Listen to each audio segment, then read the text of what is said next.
Bank of Baroda has today listed an additional 12.5 billion shares on the securities exchange as bonus shares for shareholders.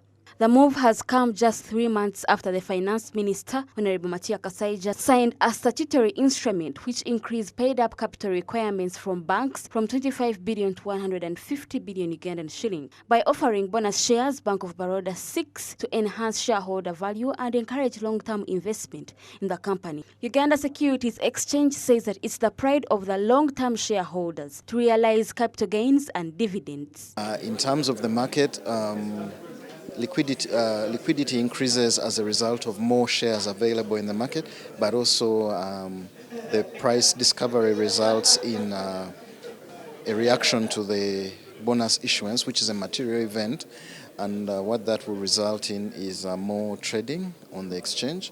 And I must say that Bank of Baroda has also proposed a dividend of 2 shillings in addition for every share held for the year ended 2022, and I think we're told that this was approved by the central bank.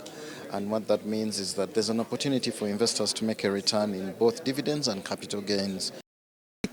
That is 5 additional bonus shares they have been issued. And for the bank, it is a momentous occasion that we have complied the increase in bank's authorized capital norms as stipulated by Bank of Baroda Uganda Limited. We had time till 2024, but we have done it well before that in 2023, June itself. The announcement has caught the attention of market observers and economists, highlight the interconnectedness between the government's operations and the success of the stock exchange. Fred Muhumza emphasizes the role of macroeconomic factors in shaping the performance of financial markets. Because once the price goes up, then you know everybody is buying in that company. It gives you a feel that that company is doing well. If the company is doing badly, then people will want to get out. So you'll see the price going down. So that's the first thing, that stock exchange prices give the impression to the investors out there in their sitting rooms, out there on their phones, to see where should I put my 2 million, where should I put my 2 billion.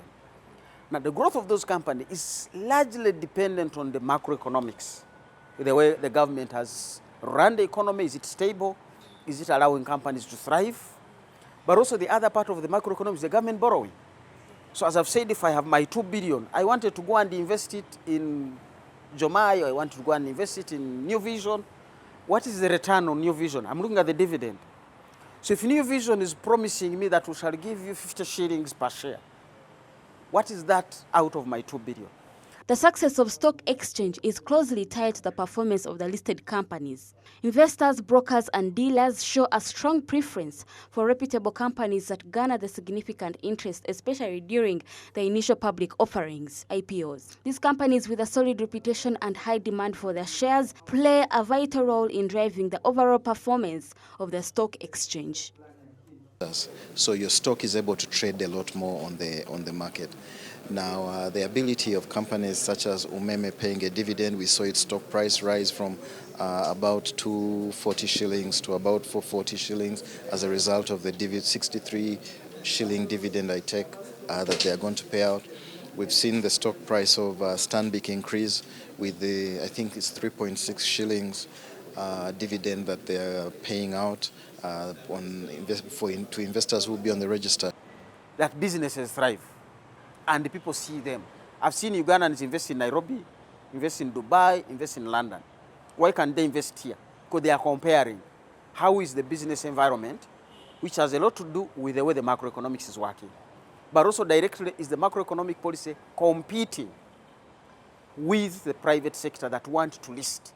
Now Baroda has listed. Who is going to buy a Baroda share where maybe they will give you 2 shillings per share as a dividend, when you could have put the same money into a government bond, which is going to give you 12%, 18%.